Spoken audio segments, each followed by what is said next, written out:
This is the Ultimate Speedrun Championship, a brand new speedrunning charity event focused on making the show fun and memorable while raising funds for a fantastic cause. So, how does it work? Well, think of a WWE fight with commentators and audience and hype commentary, but it's speedrunning. Each runner will showcase their best runs for the game that they're representing, but it's not just runs. Where's the fun in that? At this event, we'll have different challenges to keep things fresh. Want to see a Drunk Goggles Spyro 1 Vortex run? We got you. How about a Crash Bandicoot 2 run with the Spider-Man PS2 controller? Well, already planned. Do you want to see someone run Sonic 2 with an NES controller? Me neither, but we got it. There's also going to be main events involving grand prizes like trophies and title belts on the final day. It all leads up to those final days, so be sure to tune in and see it happen live. Each year is going to be themed after a different game, but all games are going to be showcased normally. For example, this year is Spyro themed, so we'll have one day dedicated to nothing but Spyro, as well as major events that include trophies. But what if you want to see some Portal speedruns? Well, don't worry. Like I said, all games are going to be showcased throughout the event. The last day will just be focused on the themed game. This year, since we're starting out, all outside runners will be doing runs from home that will be broadcast during the event. As for the major Spyro content, you'll see some of your favorite runners live and in person at twitch.tv/USC Marathon during these events. If you want to submit your run, head over to uscevent.com and click the Submissions tab. Submissions close on June 25th. The actual event will be a 3-day event starting on September 15th and ending on September 17th. Be sure to follow us on Twitter at USC Marathon for updates, changes, and new runner announcements. Thank you all so much, and we really look forward to seeing you all there. We all know how the story goes. Spyro had a really rough transition into the third dimension. Oh shit, that's the wrong one, sorry. Spyro had a really weird foster home situation going on. Constantly getting thrown back and forth between publishers, getting caught between the crossfires of multiple company-wide buyouts and mergers. It's surprising that the series is still somewhat relevant in today's day and age. It was a really rocky road to get here, but we got here. Spyro is now back in the public eye, and it's really great to see. Now, kids in this generation have an easier means to play the original games that we grew up with, and it's really nice to see. But we had a big question on our minds. What if it was different? What if Spyro never had this problem? Theoretically, would Spyro have shot to the tops with the big dogs like Mario? Well, give us exactly this amount of your time, and let us talk to you. Yeah, we want to learn with you. So, where did it all start? Well, as most of you know, Spyro was born from the minds of Insomniac Games and was specifically crafted to show off what the PlayStation could do. Sony held Spyro and Crash at the helm of their marketing structure for the PS1. These two were their main platforming competitors to Mario and Sonic specifically. The N64 was bouncing with variety, and the Dreamcast, regardless of its well-known downfall, still busted onto the scene with some heavy hitters. Conversely, Sony was lacking in the mascot department, at least in America. Sure, they had their already well-known games on the PS1 like Tekken and Metal Gear Solid, but nothing as a concrete mascot. Crash ended up taking the title as the unofficial mascot for Sony, while Spyro was bumped into that same category. But why unofficial mascot? What does that even mean? Why weren't they the mascots? Well, contrary to popular belief, Sony never owned these IPs. Over the years, even though we all knew who owned them, Sony had no say in exclusivity for Crash and Spyro. These two were properties of Universal. Yes, that Universal. Everybody else had a game studio, so why not them? They had plenty of movies and other properties that they could adapt into video games. Which is weird to think about. Everyone else at the time was just selling the license of their movies and TV shows to other publishers to make games. Why didn't Universal? Well, they used to. Universal's old parent company, MCA, licensed out a little indie movie called E.T. to Atari. This, as you might know, ended up creating the video game Crash of 1983. So think about that. Without E.T. on Atari, we would have never gotten Spyro.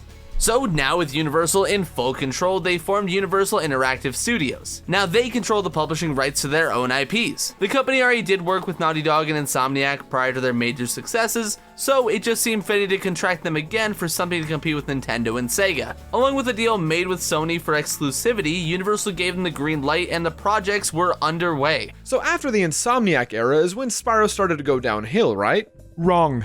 Actually, things started to go downhill as early as Spyro 1. That's right, the first game in the series. It all stems down to the Japanese release. Now, if you're not familiar with the Japanese version, you're probably wondering what I mean by that. Nowadays, the majority of games are typically just translated for other countries without anything major being taken out or changed. For Spyro, that wasn't the case. See, when Spyro made its way overseas, the higher-ups at PlayStation Japan thought that Spyro moved too quickly and the camera would make the Japanese players nauseous.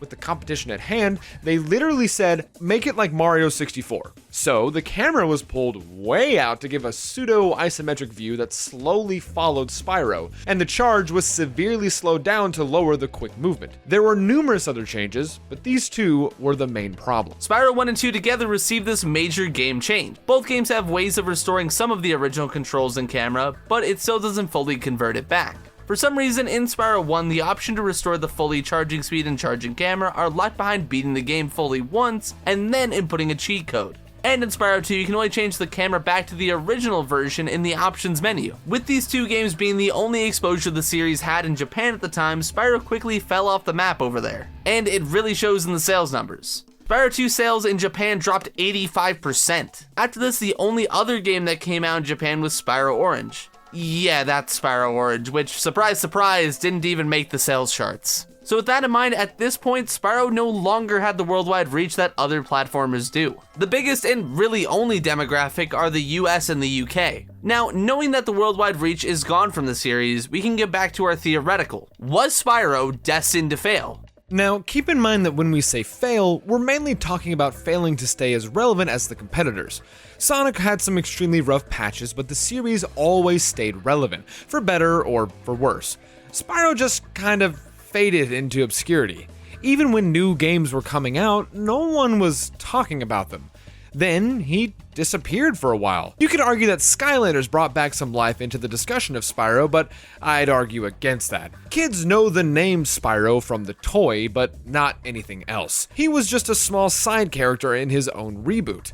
I'd say the Skylanders show brought more attention to Spyro than the game did, at least before Reignited came out. After the main series, Universal Interactive merged with Vivendi to form Vivendi Universal. This was probably the name you remember seeing on most post-PS1 Spyro content.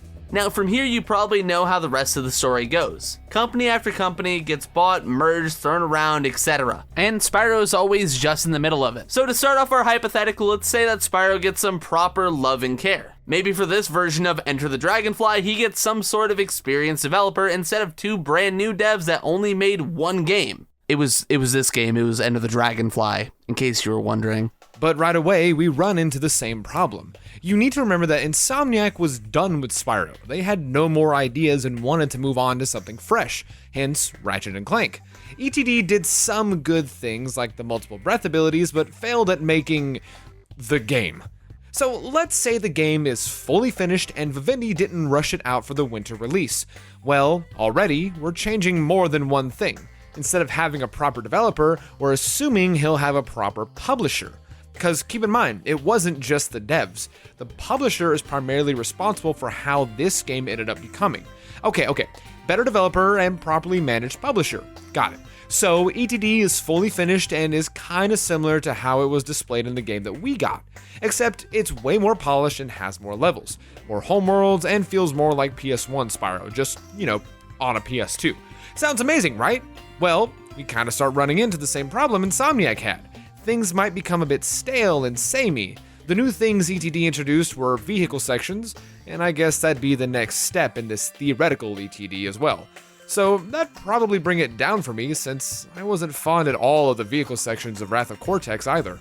Well, if we go further into the future, we can't put it past the newly established better developers to go with the trends of the early 10s and whatnot. Spyro in our timeline went through the edgy phase, cause it was the theme at the time. So we can't expect the series to not go through the same phase in this alternate universe. Well, it just so happens that there was an edgy Spyro being planned as a cartoon in our timeline called Spyro Revolution. But this was cancelled after the Vivendi merger with Activision, because of course it was. Spyro Revolution was a cartoon pitched by Tremblay Bros Studios, who specialized in work specifically like this, as you can see. So if that merger never happened, maybe Spyro Revolution would have actually come out, and maybe it could have been pretty good. To be fair, these designs look pretty cool in certain concept art. Hunter looks sick as fuck. But seeing how some of these other projects in the same exact style never got greenlit or didn't last at all, maybe Spyro was just gonna suffer the same fate, further emphasizing his fall into obscurity. What was the competition going through around this time? Well, Mario was still doing what Mario does. New Super Mario Bros., Mario Galaxy, Paper Mario, etc. Sonic was doing Sonic stuff. He definitely went through the edgy phase hardcore for a while, but besides that, they all stayed relevant, for better or for worse. Other mascot platformers like Crash, for example, really tried to stay relevant and somewhat kinda did, but ultimately fell off for a while. Other competitors were coming in like Little Big Planet, and Ratchet & Clank kept up with the times really well. With Spyro, I personally don't think the series would have held its own. Just the way the mindsets were at the time, it was really hard to think of brand new ideas for a four-legged character.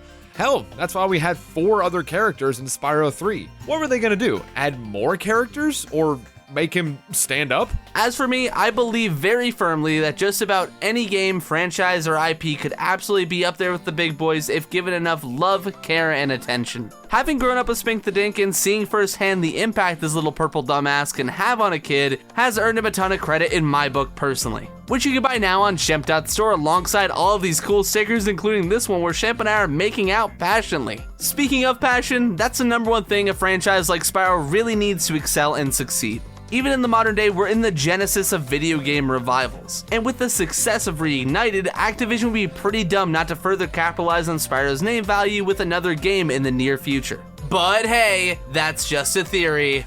Again! Okay, that's enough. No, you're done. Okay, so regardless of this theoretical, Spyro is back, and kids nowadays get to experience the same games that we played growing up from the start and fall in love with the series. And this series has a really dedicated fan base. So let's hear from them. Do they think that Spyro would have fallen into obscurity? I think Spyro was just dealt a bad hand. The original trilogy was insanely popular back in the day. Now, you could look at its parallel with Crash, getting tossed around from dev to dev with mild success at best, Enter the Dragonfly at worst, and then of course with the wildly popular remasters of the wildly popular original games. But I think instead you should look at the success story of Ratchet & Clank. I've seen Insomniac stick with the series throughout the years, and I think that dedication really paid off. So much so, almost 20 years later, in 2021, we got a new game on the PS5 that was met to really great reception, and I believe that if our funny little purple dragon got that same dedication, that we would have seen a similar success story.